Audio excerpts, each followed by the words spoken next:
Bienvenue dans l'émission. Donc, vous organisez, approchez-vous vraiment bien du micro, proche ou approchez le micro, c'est comme vous voulez. Donc, vous allez... Bonjour. Bienvenue. Donc, vous allez nous parler de cette fête du management. Quand on pense fête, on n'associe pas forcément fête et management. Ce sera le jeudi 20 septembre prochain et ça va se passer à la Maison de la Région de Metz. Alors, ça me fait penser, vendredi soir, lors de l'inauguration de Metz Congrès Robert Schuman, on a présenté l'Orchestre National de Metz et j'ai entendu un spectateur derrière moi qui disait, en gros, que l'animatrice s'était un petit peu plantée, puisque c'est l'Orchestre National de Lorraine. Mais non, désormais, l'Orchestre National de Lorraine s'appelle l'Orchestre National de Metz et idem, quand on dit à la Maison de la Région de Metz, en fait, c'était auparavant, le lieu est le même. Hein. Le lieu est le même, tout à fait. Donc c'était l'hôtel de région. C'était l'hôtel de région. Qui a changé de nom. C'est ça, la Maison de la Région. Maison de la Région, quant à l'hémicycle, c'est toujours le même. Et oui, et donc effectivement, nous avons la joie de faire cette fête du management dans l'hémicycle de la Maison de la Région. Ouais. Alors, vous êtes formatrice vous-même, la fête du management, c'est une initiative qui n'est pas une initiative locale ou régionale, mais c'est une initiative nationale. Tout à fait.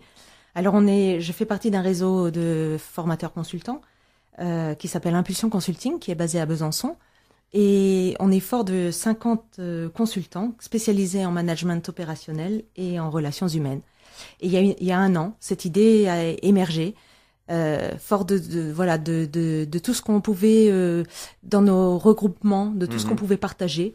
Et l'idée c'était, et si on faisait cette fête du management, si on mettait à l'honneur un petit peu tous ces gens ou ce management qui est décrié et qui est un peu dans des difficultés.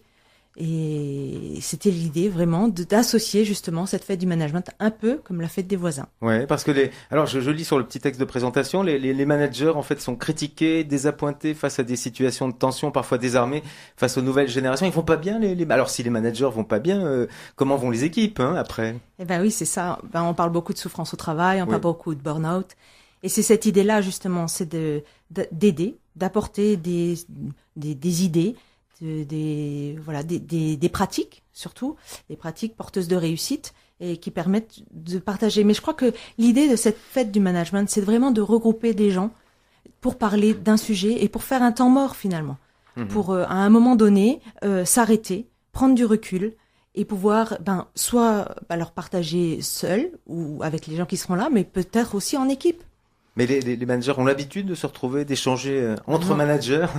Alors, il y a certains réseaux qui existent, mais c'est vrai que souvent, il y a la solitude du manager, il y a la solitude du dirigeant. La solitude du manager, oui. Et alors, il y en a qui, comme Eric Lucas, qui sera un invité privilège justement lors de cette journée-là, qui me parlait de cette solitude du management en disant que c'est aussi important de pouvoir prendre du recul, de faire un break et pour réfléchir justement à comment on a envie de manager ses équipes. Et en même temps, effectivement, c'est important de se retrouver, de retrouver des pairs pour pouvoir parler de la même chose.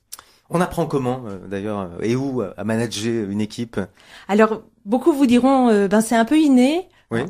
Et en même temps, nous, ce qu'on prône, c'est vraiment des formations opérationnelles, des formations qui donnent des outils et qui soient vraiment centrées sur l'opérationnalité, sur le quotidien des managers. Parce qu'il y a des règles, je sais pas, il y a un code de conduite ou des règles à respecter. Je cherchais tout à l'heure sur Internet, par exemple, j'ai trouvé des choses à ne pas faire quand on est manager. Par exemple, il ne faut pas critiquer la personne qui vous a précédé au poste. Bien sûr. Alors, nous, on prône vraiment un management bienveillant. Donc forcément, c'est pas toujours le cas dans la réalité. Oui. Même si elle est prônée cette bienveillance. Mais bien sûr, parce que en tant qu'être humain, on est plus prompt à juger et à interpréter, parce que c'est le propre de l'être humain.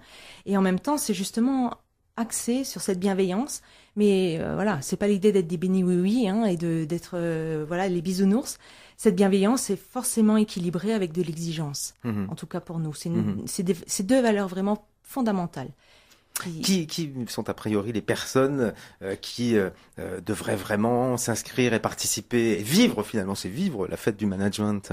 Alors c'est une bonne question, on attend vraiment beaucoup de monde et on attend tous les acteurs, c'est-à-dire autant les dirigeants. Oui, mais pas que les dirigeants. Mais pas que les dirigeants, donc des salariés, des managers, tous ceux qui encadrent. Alors, tous ceux qui encadrent des équipes, ben voilà, les curés aussi encadrent des équipes. Il y a plein de gens qui encadrent dans les associations, voilà, dans les écoles. Mais c'est ça, il n'y a pas que dans les entreprises. Mais non, et puis il y a même dans la famille, on est aussi des managers.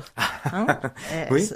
Nous prenons aussi beaucoup de choses de nos enfants et nous apprenons aussi beaucoup d'outils. Donc c'est très large finalement. C'est très large. C'est très large. Et nous attendons aussi des collaborateurs.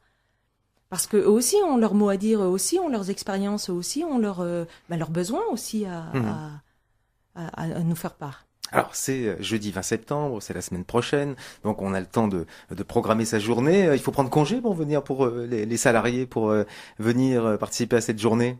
Et oui, effectivement. Après, tout le monde ne travaille pas forcément le jeudi. Non. Mais oui, mais ça peut être aussi une journée de travail. On peut aussi négocier ça avec son employeur. Parce que la fête du management, c'est peut-être une fête, mais c'est effectivement partager des choses importantes et qui apporteront forcément à l'entreprise ou à l'association. Alors, on va pas, Sylvia, donner le programme de tous les rendez-vous tout au long de la journée, mais quand même, de quoi sera faite cette journée? Alors, cette fête. Si je Gardons parle l'idée de fête. Après tout, c'est bien l'idée de fête. Oui, c'est l'idée de faire la fête, c'est vraiment primordial pour nous effectivement.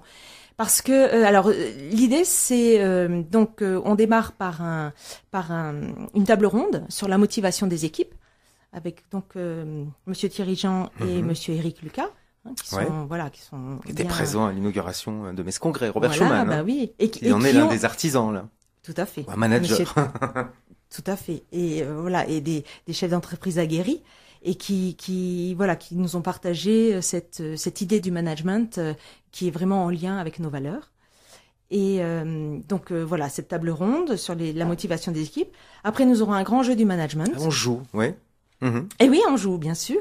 Alors, c'est aussi l'idée, venez en équipe, parce que du coup, c'est aussi l'idée de répondre à des questions sur le management et des fois qui peuvent être déstabilisantes peut-être en fonction de ce qu'on pressent du management qui est peut-être pas forcément toujours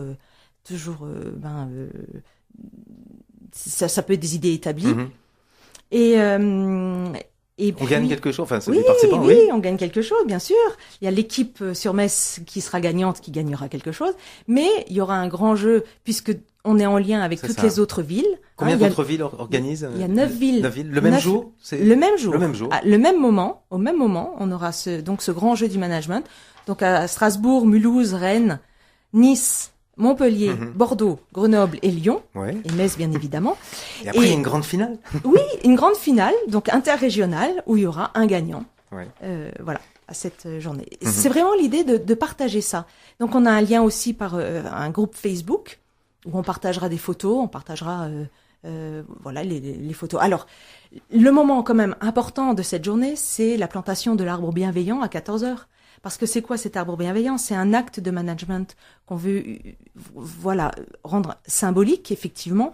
Et c'est l'idée que chaque manager, chaque collaborateur puisse mettre sur cet arbre soit une idée, soit quelque chose qu'il a envie de porter à la vue de tout le monde, un remerciement ou une réussite.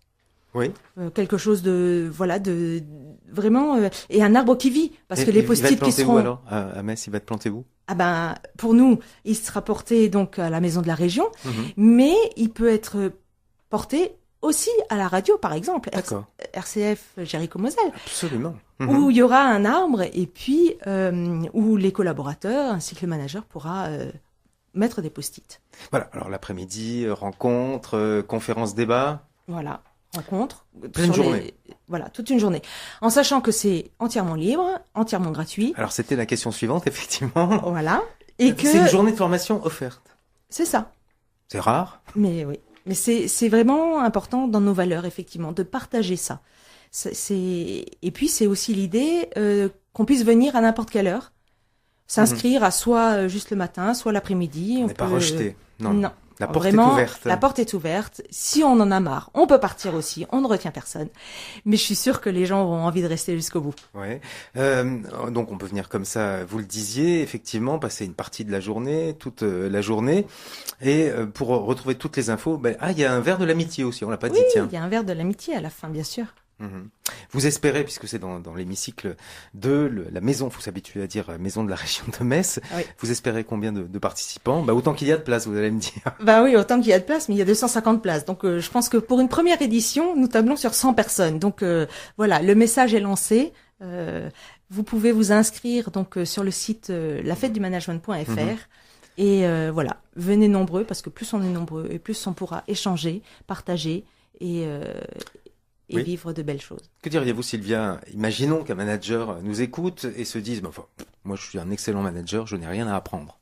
Eh ben alors, justement, venez partager vos trucs et astuces. Au contraire. Pour retrouver toutes les infos, et pour s'inscrire aussi sur le site internet, on peut aussi s'inscrire par le site. Oui. La fête du management.fr. Donc pour cette journée de fête, il va vraiment se passer quelque chose. Jeudi 20 septembre, donc on arrive à partir de 9h, l'accueil des participants. Si on est inscrit, c'est bien. Si on n'est pas inscrit, on est accueilli aussi. On est accueilli aussi. Nous préférons effectivement pour une organisation que les gens s'inscrivent, mais nous accueillerons tout le monde. Première édition de la fête du management qui devrait se dérouler annuellement? Ah oui, bien sûr. La deuxième est déjà prévue, et ainsi que les autres. Merci beaucoup Sylvia d'être venue nous en parler. Donc Sylvia Audrener, vous portez cette fête avec d'autres de l'équipe organisatrice? Oui, bien sûr. On est 4 impulseurs, puisque nous nous appelons comme ça. 4 impulseurs, donc des Vosges, de Meurthe-et-Moselle et de un autre collègue de Metz. Donc ça c'est pour la partie Lorraine, et puis Strasbourg et Strasbourg, il y a 3 autres impulseurs. Voilà. Effectivement. Merci d'être venu dans Moselle Actuelle pour nous parler de cette fête du management le 20 septembre, et puis aller faire un petit tour du côté du domaine de Romécourt à Azoudange pour ces journées européennes du patrimoine. C'est la fin de Moselle Actuelle, en partenariat avec le conseil départemental de la Moselle. Retrouvez l'émission en podcast sur rcf.fr.